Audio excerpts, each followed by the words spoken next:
बच्चों, बीपीएससी विद्यापीठ में आप सभी का अपना स्वागत है।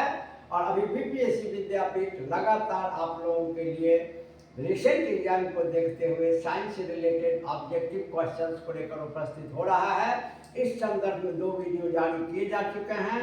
आज तीसरा वीडियो जारी किया जा रहा है, जिसमें पिछले वीडियो तक 26 क्वेश्चंस को डिस्कस कर दिया गया है साइंस खासकर बायोलॉजी से रिलेटेड। और आज अगला वीडियो में क्वेश्चन नंबर 27 में है कि जाइमेज नामक एंजाइम के प्रभाव से ग्लूकोज किसमें परिवर्तित हो जाता है?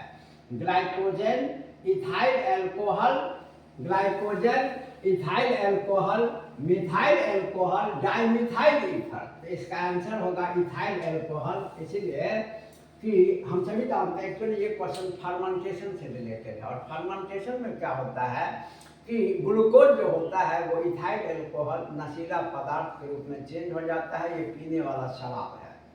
तो ये फर्मेंटेशन से रिलेटेड क्वेश्चन है, तो इसका आंसर हो जाएगा इथाइल अल्कोहल। अगला क्वेश्चन है 28, मानव शरीर का कौन सा अंग अतिरिक्त ग्लूकोज को ग्लाइकोजेन में बदल देता है? एक्चुअली क्या है कि मानव शरीर में जब ग्लूकोज हम लोग लेते हैं और एक्स्ट्रा ग्लूकोज जो होता है उसको हमारा बॉडी ग्लाइकोजन के फॉर्म में स्टोर करके रखता है। इस क्वेश्चन को ऐसे भी घुमा देता है कि ग्लूकोज ह्यूमन बॉडी में किस रूप में स्टोर होता है? तो ग्लाइकोजन के रूप में होता है। तो भाई ग्लूकोज को ग्लाइकोजन के रूप में चेंज करने वाला तो कोई न कोई ऑर्गेन होगा। तो इसमें यही क्वेश्चन है कि मानव शरीर का कौन सा अंग अतिरिक्त ग्लूकोज एक्स्ट्रा ग्लूकोज को ग्लाइकोजन के रूप में बदल देता है? ए अमाशय means stomach, B spleen, C liver, D छोटी आंत यानी स्मॉल इंटेस्टाइन। जिसका आंसर होगा सी। 2 क्वेश्चन, यह एक्स्ट्रा ग्लूकोज को ग्लाइकोजन में चेंज कर देता है। और जब यह क्वेश्चन आता है कि ग्लाइकोजन को प्लस ग्लूकोज में कौन चेंज करता है, तो भी आंसर लीवर ही होगा। अगला प्रश्न है, निम्नांकित में कौन सा युग्म सुमेलित नहीं है? एक्चुअली यह इस क्वेश्चन में है vitamin A pyridoxine, vitamin B one thiamine, vitamin B two riboflavin, vitamin बी12 साइनोकोबाल्मिन। तो यह प्रश्न पूछ रहा है विटामिन और उसका रासायनिक नाम। तो हम सभी जानते हैं कि कॉम्पिटिटिव एग्जाम्स में विटामिन एंड उसके केमिकल नेम्स के बारे में क्वेश्चन काफ़ी पूछे जाते हैं। तो यह है विटामिन ए पाइरिडॉक्सिन, ये गलत है। विटामिन ए का रासायनिक नाम होता है रेटिनॉल। और बाकी का विटामिन बी1 थायमिन सही है, vitamin B12 vitamin B two riboflavin सही है, विटामिन बी12 साइनोकोबाल्मिन सही है। तो आंसर हो जाएगा बच्चा लोग विटामिन ए, क्योंकि ये विटामिन बी2 का विटामिन बी से रिलेटेड करता है पाइरिडॉक्सिन, और विटामिन ए का नाम होता है आपको रेटिनॉल, केमिकल नेम रेटिनॉल होता है। तो इसका आंसर होगा ए। क्वेश्चन नंबर 30, विटामिन की कमी से होने वाले रोगों की सूची में कौन असत्य है? आप जानते हैं कि विटामिन की कमी से बहुत सारे रोग होते हैं जिसको डेफिशिएंसी डिजीज भी कहा जाता है। तो ऑप्शन है विटामिन ए वर्णांधता कलर ब्लाइंडनेस, विटामिन बी1 बेरी, vitamin C scurvy, vitamin D बंधता। एक्चुअली क्या है कि ये आपको असत्य है, इसीलिए कि विटामिन ए से कलर ब्लाइंडनेस होता है, विटामिन बी1 से बेरी होता है, विटामिन सी से स्कर्वी होता है, और विटामिन डी से बंधता नहीं रिकेट होता है। एक्चुअली बंधता स्टेबिलिटी है, तो किसी अन्य विटामिन से होता है, आगे के क्वेश्चन में है। ये गलत होगा, इसलिए कि विटामिन डी से बंधता नहीं बल्कि रिकेट यानी सूखा रोग होता है। आंसर हो जाएगा डी। इसके बाद है 31, निम्नांकित में कौन सा विटामिन जल में घुलनशील नहीं है? Which vitamin is not water soluble? Vitamin जो होते हैं वो दो ही जल में घुलनशील और अघुलनशील होते हैं। जिसमें बड़ा ही बढ़िया कॉन्सेप्ट है जो आपको बड़ा काम करेगा। देखिए vitamin B and C, vitamin B and C जो होता है यह जल में घुलनशील होता है, जल में घुलनशील होता है, वाटर सॉल्युबल होता है। जिस पर एक ही क्वेश्चन को कई ढंग से पूछता है। जैसे पूछता है कि सब्जी को जब ज़्यादा धोते हैं तो कौन सा विटामिन नष्ट होता है? तो सी, क्योंकि जल में घुल जाता है। तो बी में आप जानते हैं बी कॉम्प्लेक्स है, कॉम्प्लेक्स मीन्स जटिल, B1 से लेकर B12 तक होता है। तो बी ग्रुप के जितने भी विटामिन हैं वो सभी जल में घुलनशील हैं, और सी भी जल में घुलनशील है, और बाकी का कोई जल में घुलनशील नहीं है। तो केवल ये याद रखें। तो क्वेश्चन है कि निम्न में कौन सा विटामिन जल में घुलनशील नहीं है? विटामिन B1 है, विटामिन D नहीं है। बी और सी को छोड़कर कोई भी जल में घुलनशील नहीं है। ये सभी वसा में, फैट में घुलनशील है। Vitamin B and C are water soluble and except all vitamins B and C are fat soluble। तो वो सभी वसा में घुलनशील है। तो विटामिन डी जो है यह वसा में घुलनशील है, इसलिए आंसर होगा विटामिन डी। इसके बाद अगला क्वेश्चन है, क्वेश्चन नंबर 32।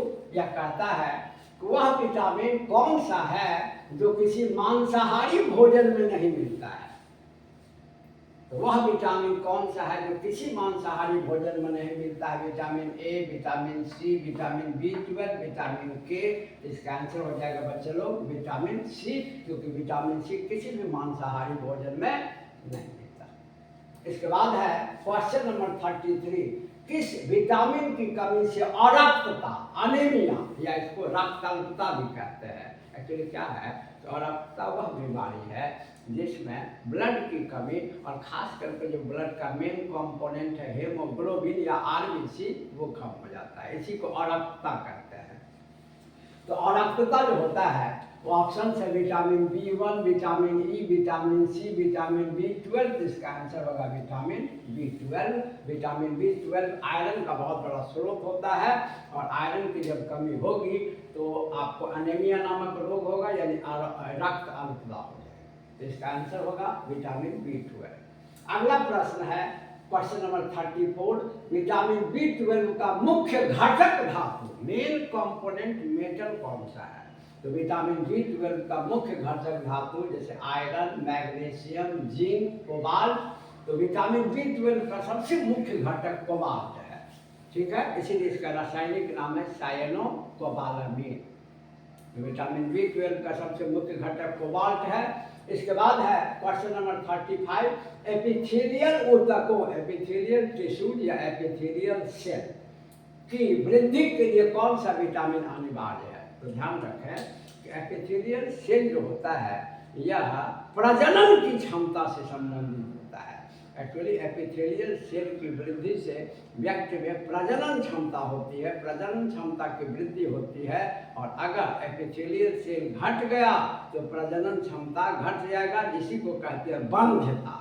तो यहाँ जो आप देखें हैं विटामिन डी में बंध्यता, जिसको अंग्रेजी में स्टेरिलिटी कहते हैं, यह प्रजनन क्षमता का ह्रास है। और विटामिन ई जो होता है, विटामिन ई, इस ऑप्शन में यहाँ पर सी में विटामिन ई है। विटामिन ई एपिथेलियल सेल के फॉर्मेशन में यूजफुल है, इसीलिए कहा जाता है कि अगर विटामिन ए की कमी हुई, विटामिन ई की कमी हुई तो बंध्यता यानी स्टेरिलिटी होगी, क्योंकि एपिथेलियल सेल नहीं बनता है। तो एक ही चीज को कई ढंग से कभी पूछ दिया कि विटामिन ई की कमी से क्या होती है, तो बंध्यता, स्टेरिलिटी।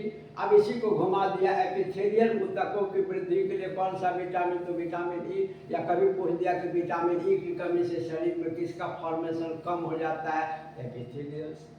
तो एक ही क्वेश्चन को उसी में से पूछना है, और एक ही क्वेश्चन को वो कई ढंग से घुमाता है। तो हम लोग भी एनालाइज करके कई ढंग से समझ जाए तो एक ही प्रश्न से कई प्रश्न हमारे बनेंगे। और जैसा कि आपको बार बार ये बात कहा जाता है कि एनालिसिस को गौर से सुने तो कुछ ही प्रश्नों में आपके सभी पर्पस सॉल्व होंगे। जीएस ऑलवेज जीएस होते हैं। इसके बाद अगला आपका क्वेश्चन है कि रक्त अस्कंदन, जिसको अंग्रेजी में कहते हैं ब्लड क्लॉटिंग, रक्त अस्कंदन में कौन सा विटामिन उपयोगी है? Vitamin B11, vitamin B12, vitamin के एंड विटामिन ई। तो ब्लड क्लॉटिंग में विटामिन के है, बहुत अनिवार्य तत्व होता है। कारण इसका एक्चुअली क्या होता है कि विटामिन ब्लड जो क्लॉट होता है, तो ब्लड जो क्लॉट होता है तो उसमें प्रोटीन, फाइब्रिन नाम ये क्या कहते हैं उसको, फाइब्रस प्रोटीन की जरूरत पड़ती है। तो फाइब्रस प्रोटीन के फॉर्मेशन में विटामिन के की भूमिका बड़ी ही प्रमुख होती है। तो विटामिन के अगर नहीं रहा तो फिर फाइब्रस प्रोटीन का फॉर्मेशन नहीं होगा, ब्लड का क्लॉटिंग नहीं होगा। तो विटामिन के की अगर कमी होगी तो ब्लड क्लॉटिंग का प्रॉब्लम क्रिएट होगा, रक्त अस्कंदन का प्रॉब्लम क्रिएट होगा। ये जो क्वेश्चन है कि रक्त अस्कंदन में कौन सा विटामिन उपयोगी है, तो विटामिन के। इसके बाद अगला प्रश्न है 37, गाजर किस विटामिन से भरपूर होता है।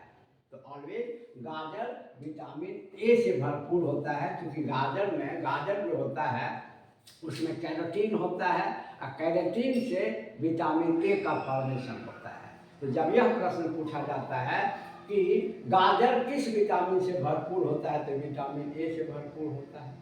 इसके बाद है क्लोरोफिल में कौन सा धातु आयन होता है। यह एक अलग है, क्लोरोफिल में कौन सा धातु यानी कौन सा, जैसे आपको पूछा कि विटामिन B12 में कौन सा मुख्य धातु घटक होता है, यह भी क्वेश्चन पूछा जाता है कि क्लोरोफिल में कौन सा धातु आयन होता है। तो एक्चुअली क्या होता है कि chlorophyll carbon, hydrogen, oxygen, nitrogen and magnesium का कंपाउंड है। और क्लोरोफिल फोटोसिंथेसिस की भूमिका, फोटोसिंथेसिस के प्रोसेस में मुख्य भूमिका निभाता है क्लोरोफिल। तो ध्यान रखें कि क्लोरोफिल में मुख्य रूप से आपको मैग्नीशियम धातु या मैग्नीशियम आयन होता है। तो हम लोगों ने आज तीसरे वीडियो में इतने सारे प्रश्न को एनालाइज किया। मेरा विश्वास है कि आपके लिए काफ़ी उपयोगी सिद्ध हो रहा होगा और अभी लगातार इस प्रकार का वीडियो आपके रिसेंटली एग्जाम्स को देखते हुए जारी किया जाएगा बीपीएससी विद्यापीठ की तरफ से। और जैसा कि आपसे बार बार इस बात को कहा जाता है कि क्रमबद्ध रूप से वीडियो आपके पास पहुंचे और आपको कंटेंट अच्छा लगा और वीडियो को आप चाहते हैं कि नियमित रूप से आपके पास पहुंचे, आप चैनल को सब्सक्राइब करें जैसा कि आप लगातार कर रहे हैं। इसको वीडियो को ये व्यू और लाइक, वीडियो को लाइक और शेयर जरूर करें। और फिर विद्यापीठ आप सभी के समक्ष इसी प्रकार का उपयोगी वीडियो लेकर तुरंत उपस्थित होगा। तब तक के लिए धन्यवाद।